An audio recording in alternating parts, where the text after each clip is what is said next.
One.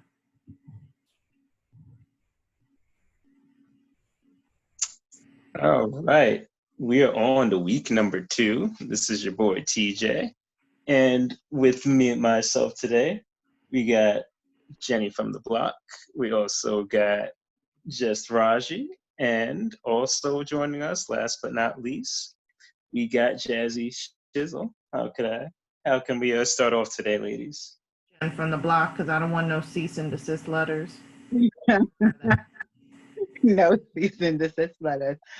So I know that we were having a conversation about kids and the things that they're exposed to now versus when we were younger. So when you think about the things that we used to see on TV and the things that maybe we even hear inside the house, do you guys think that our children are more exposed to worldly things now than we were when we were younger?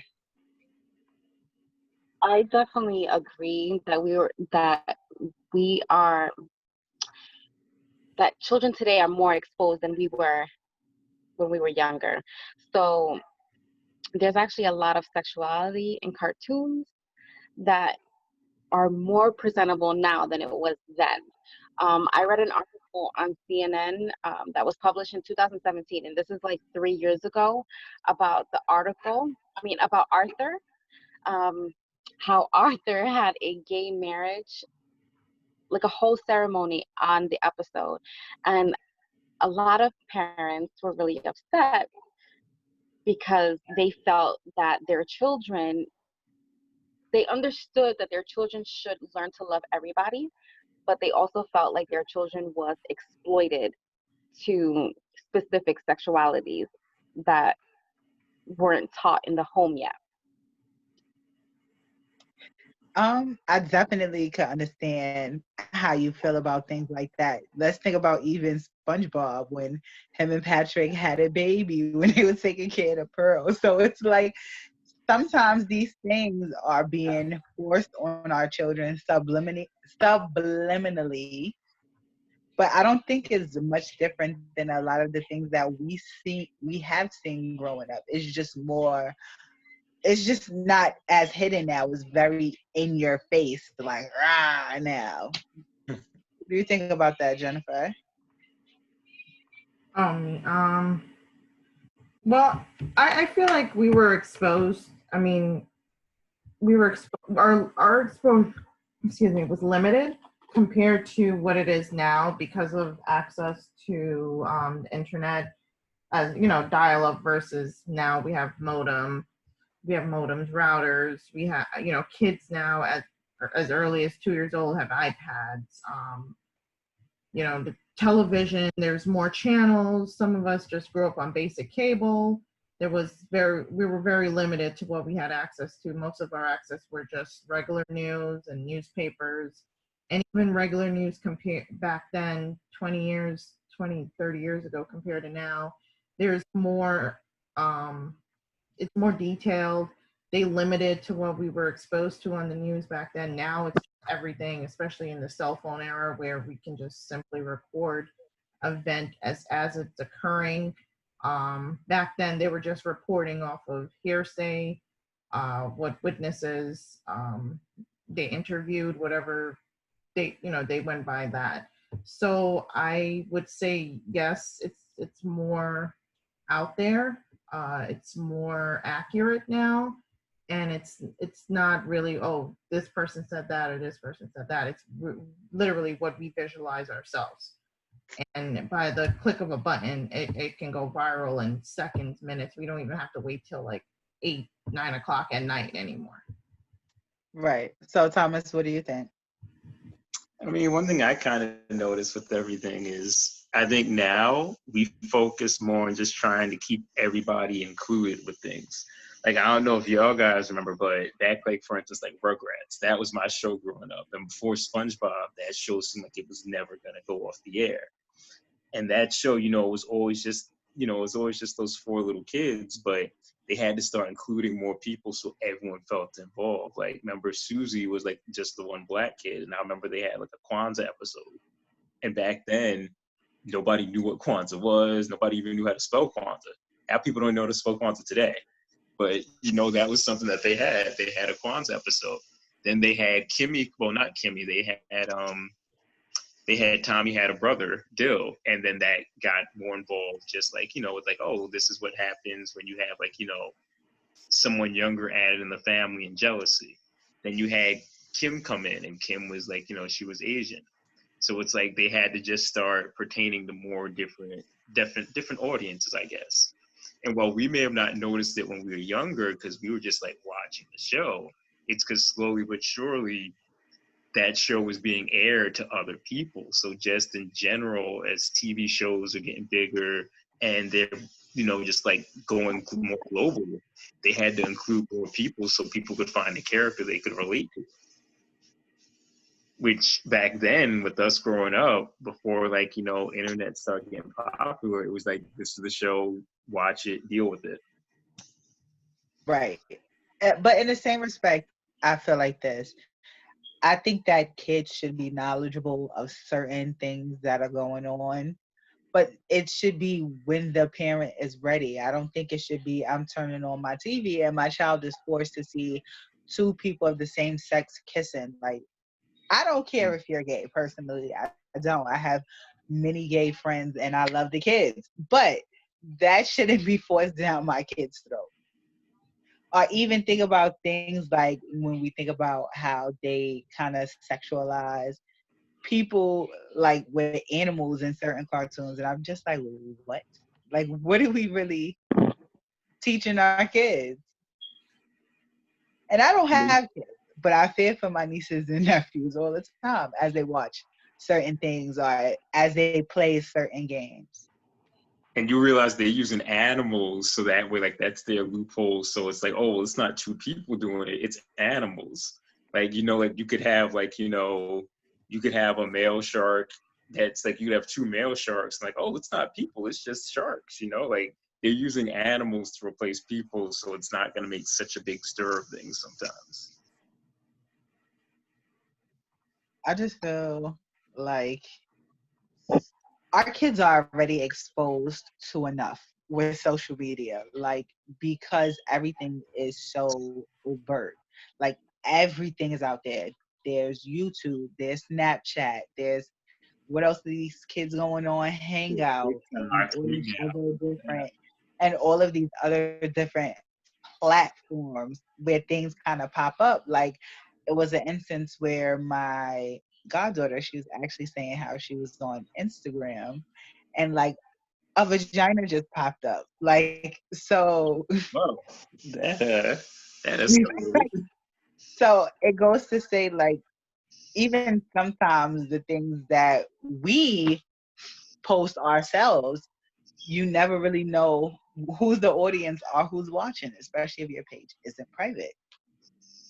See, I was gonna ask each one of y'all this though, but see, I don't know how you guys were, but like when I was growing up, the TV, we pretty much had a TV in the living room. My parents had a TV, and then that was it. So there was two TVs in the house, one in the living room, one in my parents' room.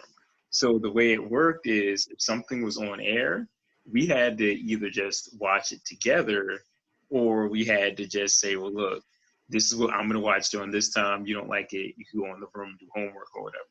But we had to take turns. I feel now, since we're in such an electronic age, we kind of are spoiling our kids, but now people got like TVs in the bathroom, people got like TVs, like, you know, in the hallway or something like that. Like, everyone has a form to watch something. Either it's portable or it's somewhere in the house. So I was just gonna ask each one of you guys individually, like, how many TVs y'all had growing up, and then also when y'all watching it, did people watch what you watched together with you, or if they just let you watch whatever you wanted on your own? I So who remember, wants to go first? I remember growing up that I had a set bedtime, okay? And whatever I watched was usually approved or denied by my parents. And it was specific time. Like, back then you had to go, I don't know if you guys remember, but back then you had to look in this little booklet for the TV guide that came in the Yes. Sunday newspaper, and you'd figure out what you would want to watch during the week. So that's how I did it. And we had like you said, Thomas, 2 TVs, one in the living room and one in my parents' room. I did not have one in my room until I got very much older, like a teenager. High school, right? Like middle school, high school. High school, yeah, like high school. And whatever I watched was usually, it had to be like PG 13, things like that. It was really, really monitored. Mm-hmm. Like I remember sexual, like if you were to watch a movie and a sexual like scene would come up, my mom would ask me to leave the room. Or Yeah, like close your eyes or or something. Yeah, like actually cover my eyes was a big one. man, I still feel awkward having watching like scenes with them sometimes. I'm like, oh, I'm an adult now. Okay, this is what it's like. Let's see. I think for me, my experience was probably a little different, probably a lot different. I had a TV in every room. Was what I've watched monitored? Maybe, but I was a very sneaky child. So once everybody was sleeping, I was watching what I want to watch, and usually it was not something that I was supposed to watch. If you kind of get what I'm trying to say, I did not watch what I wanted to watch. So, but it made me think about certain things. So when I went to school, I could talk in a certain manner because I was watching certain things, not that I was living that life. So it kind of threw me for a little loop there. My vocabulary was very mature, but I was not. My experience was a little different. Well, I had 2 TVs growing up. One in my parents' room, one in my living room, up until probably college, I should say. Then now there's a television in every room, which wouldn't even make a difference now because it's just me and my dad. In fact, so my exposure was very limited. Because my dad was always downstairs. He was rarely up in his room. And so if I really wanted to watch something, I would have to go upstairs to his room because he just loved planting himself on the couch, even though I'm like, you have your own TV in your room. Why don't you just go upstairs? I guess that was his way of kind of like watching what I, kind of looking out for what I'm watching on TV. But there were times I would just sneak downstairs when he's like sleeping and watch whatever I wanted to watch. So it's similar to you, Torrance. Like it wasn't limited, and I would have like a certain channel to you. Yeah, you guys ever did that? Like when you were watching like rated R movies or shows, and then you would have like a certain channel, and you would go to last if you hear like a noise coming in, or your parents walking or older sibling. You're like, okay, you just change it right back to that channel. Like it would be some cartoon or something. So yes, that was definitely me. Or if you had a channel you didn't pay for, you make the channel go up, then you go back on the TV, hit that channel down. Heck yeah, got them free pay-per-views. But that's oh my gosh. But I do want to say that my exposure was a little bit more because I didn't have just regular cable. I had like a real premium package, and I still kind of do. So my channel variety was very spread out and wide. So I watched everything from HBO to God knows what. So I'm Raj on that one. Except I didn't have a TV in my room, or else I'd probably be watching it all night. You I had a bootleg on cable, HBO so back you in the already day? know what I was watching. Mhm. Yeah. That black box, we all know we had. See, you know what I'm saying. And also, do you guys feel though that the more TVs, like the more we got with electronics and more shows that we started playing, the faster we ran out of ideas though? Because honestly, like I'm looking at some of the recent movies that are coming out. They're all sequels that came out when we were like little kids. Like they got, what was it? Scream 5 is coming out. Not Scream 5. What was it? No, yeah, Scream 5. And that came out. The first Scream came out. We were like in elementary school, and the kids, like right now, like I see why the kids like having to watch adult stuff. What cartoons do they have? The same 4 cartoons. Like what are they watching? Like they're watching the stuff we were watching. I think that they're just exposed to so much that they don't even want to watch cartoons anymore. Realistically, like even shows that are geared towards their age now are not cartoons. They're shows with real people. Like, and Exactly. even those kids, they're like kids that are in high school. You don't really see shows about kids that are dealing with things in middle school or in elementary school, are the age that are really watching those channels at that time. I actually read somewhere online that kids are having sex at younger ages. That's been happening. I don't think that's new. I think that's That's always been been. happening. They So you're might be saying getting caught, when we were but 10, when we were 10 years old, there was a classmate that wasn't a virgin? When we were 10, When we were 10 years old. I don't know about 10, but by Maybe 12, 12. I could 12. definitely say like, by sixth grade, I would say sixth, seventh grade. Mm-hmm. yeah, that's like At 12. least some oral sex I going knew on people there. that were I knew people that were smoking weed by the time they were like 13, 12. And I know some people that were just they grew up fast, I guess. Right. So that's why I say it also depends on what is your child exposed to, because if your child is not exposed to like watching certain things or even hearing certain things, because all the time it's not what you're watching but sometimes what you hear in the house. Like my mother always said, if the adults are talking, you have to leave the room. Like you're Yes. not an adult. Mm-hmm. It's no need for you to sit in adult faces and listen to adult conversations. Nowadays these kids are sitting like right next to their parents as their parents are talking about God knows what. There's Hmm. no more separation. Like, all right, the adults are talking, like you have to leave the room.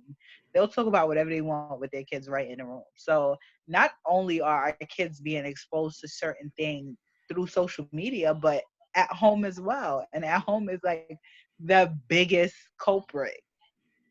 I wanted to bring That's this article going off of what you're saying, Taraj. It's Mhm. crazy how you just said their exposure on social media. It also has to do with the parents, not necessarily like the parents, their upbringing. So in Forbes magazine about a year ago, they posted this article online. It's about what they refer to as Sharrington, which is where parents they disclose that a child or a teenager's digital footprint, it starts like literally before birth, because now parents are sharing ultrasound photos and due date announcements and disclosing their kids at such a young age, like every milestone, everything that their child is doing, videos, just posting it online before they even reach an age of consent. So it's like these child's lives are already publicized. So as they're growing up, they're so used to like having a phone in front of them, their parents recording, their parents taking pictures like that. I mean, I had my parents taking pictures tons of times, but it was the physical pictures that they had to develop, not something they're posting on social media for everyone to see. So now it comes to the point where these kids are now turning into teenagers, adults, and well, about to be adults, because now what are they, probably, I want to say the oldest child in our generation probably is now 13, 14. So as they're growing up, they're so used to their lives already being disclosed on social media that that's all they know. So when they have access to a computer, especially more computers are being provided in classrooms now, and iPads and their parents' phones, they're okay with like um whatever, I guess, researching and doing whatever they can to find out what everyone else is doing, because everyone knows what they're doing. And it's easy access. So, I mean, how do you feel about parents just disclosing all of that information about their child at a young age to the social media, to the world, without the age of consent, without their child's consent? Because who's to say later down the road, be like, why did you post that of me on the internet? I mean, Jasmine, how do you feel? Like, because I know you're someone who has kids. I don't have kids, so I can't really. But I know that I am one of those people. Like, if I get a picture of like my niece or my nephew, I will post it. So Yes, and then I have other family members who have kids, and they're like, you know what? I'll respect if you do not share my child's photo. exactly. So Right. I know kind of both sides of the spectrum. So where do you fall, Jasmine? As a I never mom. thought about it. The reason I never thought about it in a way that I wasn't having my children consent. um, to me uploading their photo, but I will say I'll monitor what I upload. So I see parents who upload kids taking a bath. I think that's a little too much for me. Um, or they're like, like little girls in bathing suits and two pieces, things like that. I mean, I have two boys, but I know that I don't post them taking a bath. Um, I would prefer not to post if they're like topless or anything like that, because you never know who's watching. But I never thought about it where I'm they're not consenting to me uploading anything on social media. I mean, but that goes again too. Think of just technology. Like our parents, I'm sure I wasn't the only one. My parents had a whole bookload of just photos of me, like doing stupid stuff, me half naked as a child, me with food all over my face. And it might not have been social media, but anytime I'd see someone new, hey, you want to see my son? Here's the book. And they would just show it to like everyone. So it's a little different now because now we're all digital. Like, I don't think things change so much as in the like that it's being done. It's just how it's being done. And Well, that's what's yeah, how it's being done makes a difference because someone coming over to your house, like I showed Jasmine my baby photos the other day, but it's not like she's taking pictures and she has an accessibility to screenshot it as opposed to it being publicized. You don't know who's sharing what photos once you put it there. But if you're showing a physical photo, yes, that person sees it, but they're not taking a photo of it. It stays right there. Right. You're right, which is like I said, but that's just more technology because now we're sharing more stuff. Exactly. So I just think as a parent, you're not thinking about consent when you're sharing. Really, you're really trying to connect with, the people who you're friends with online, um, your family mostly. Like on Facebook, I'm friends with a lot of family members that I don't communicate with, and we communicate via Facebook. I know everybody has that cousin or that distant relative where you guys don't talk text, but they'll like a picture or comment a picture like, hey. So when I'm like sharing my photos on Facebook, it's more just to show other family members what my kid is doing and how they're doing. mhm. I'm definitely probably one of those people. If I went through social media for the whole pregnancy, I need to be there for the whole birth. I need to be there every birthday party, liking pictures. Like, yes, I see you. I was there the whole You got so big. I'm one of those people. Don't have Hmm. me there your whole pregnancy on social media. Then after the baby's born, there's no pictures because now I'm upset and I feel cheated. For real. Like sometimes you rely on that one cousin to like all your pictures. Yes, I was there for the whole pregnancy, sis. Where is the baby? But see, but that could bring everything back to what we were talking about though earlier. Like, so yeah, are kids exposed to more stuff? I don't think it's so much more that like they're exposing it on their own. It's just that in general now, we're not becoming as private. Like we may think we are, but we're like, oh, I don't want this person looking at my kid, or I don't want this person because I don't trust them. We have our credit cards on our cell phones where you could just simply like put your fingerprint, use that as a payment. We have like Facebook with our email address, our almost our social security, but like, just all our info in there. We're more aware that bad things could happen, but we're still just putting stuff out there. I think it's more so we're just more lenient with stuff. Whereas when we were growing up, they still had the cartoons that were more hidden. It's just that we didn't have a parent telling us like, hey, this is what that really means. Now it's like, okay, well, yeah, hey, this is what happens. Just that's part of life. Deal with it. So Thomas, are you saying that we're kind of exposed to the same things, just different ways? Yeah, like it's pretty much the kids are getting exposed to things as we are, as opposed to like when we were getting older, it might have been a little hidden. So our parents might have gotten the references, but they wouldn't tell us. Now there's sometimes where kids may not understand something, but the mom or dad will be like, oh, look, that's what that means. And they'll just let them know. Like the kids aren't finding all this stuff out on their own. They're finding it out from someone that's older. Normally it's their parent or their brother or sister. Right. So I think in general, it's not like TVs are exposing things more. It's not that, anything's really as hidden. It's just that we're just not lying to kids. Like, we had this discussion a few weeks ago. I thought Santa was real probably up until like elementary school, but now half the kindergarten kids I know, oh, I know Santa's not real. Mommy, you got to get me an Xbox, these 3 video games. I want the new iPad. They already know. Well, I'm going to be lying to my child. Okay. My child needs to save some of their innocence until they get older. I just need my child to be ignorant to certain things that I think kids should be ignorant of. I don't really believe in exposing my child to just everything, because they're already going to be exposed to so much, like with their peers and in school. Like, I feel like at home, that's where we should kind of keep them safe.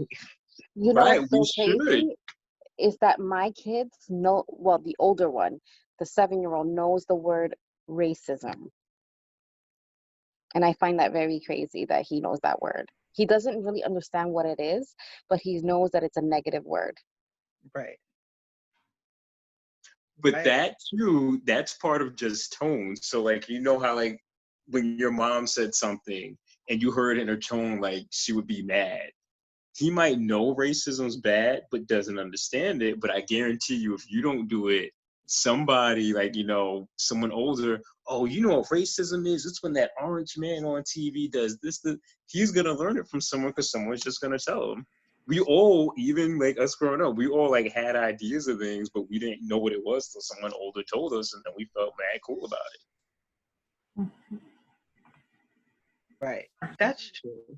I feel like I get it. You want your kids to be more open-minded.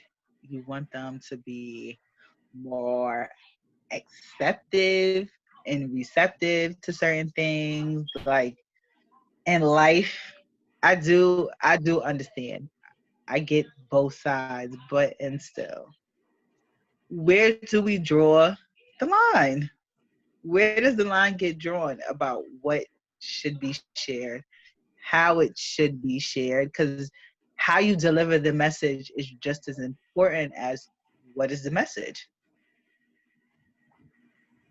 So what's going to be our next topic? Way to answer Taraj's question before we even speak on that. I feel that it really has to do with parenting, and parenting styles have changed drastically throughout the years from when we grew up to what's going on now in exposure. So adults don't have any limits anymore. There's no limits on what their child's exposed to. There's no, like you said, they're in the room while their parents are talking, like having personal conversations. They shouldn't be exposed to that. Whatever's on TV, certain cartoons shouldn't be exposed to.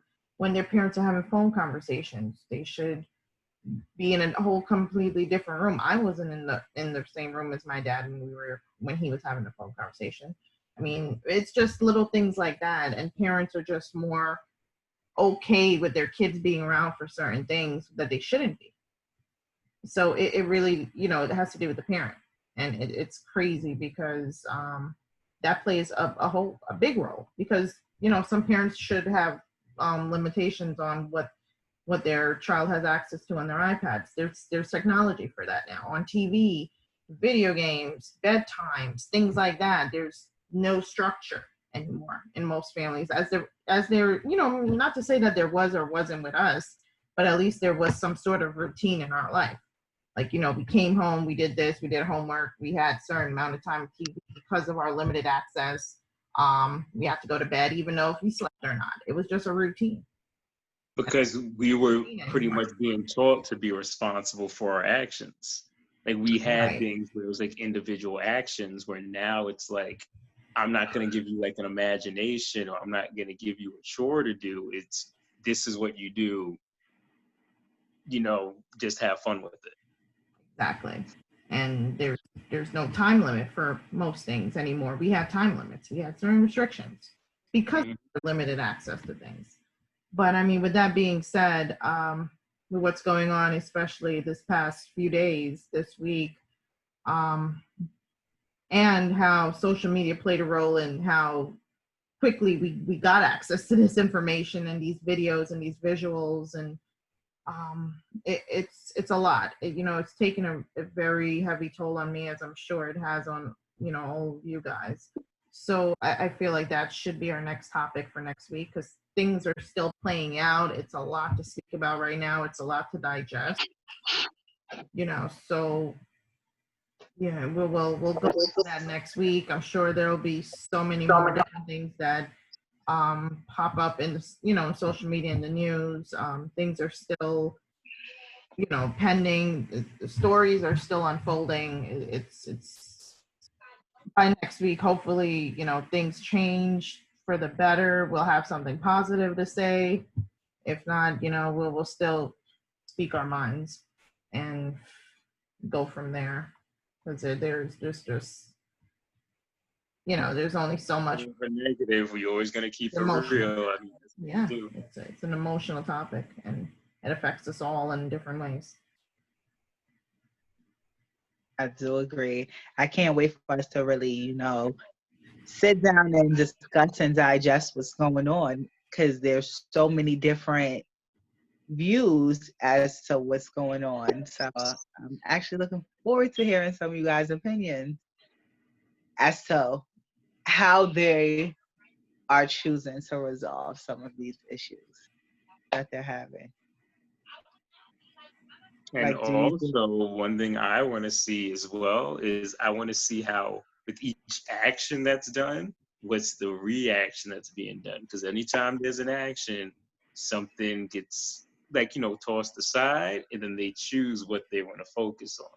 So that's what Right. I'm interested with each action that's happening, how they're how they're fighting against it, or what they're exposing, or what they're choosing to target to fix. I think this next week is going to be very, very important with everything that is going on, just to see how it kind of spreads. And like you said, Thomas, like, what is the reaction to these things going on? So on that note, we can take this time to get our thoughts together and reconvene next week. How does that sound, guys? It sounds good. Okay with me. Sounds good. Right. Next week, we're going to start talking about what's going on in the media with the police brutality, and we look forward to talking to you guys again. And on that note, we are out of here. Out. Yeah. Bye. Take us out, TJ. Later. Later, Gators. Later.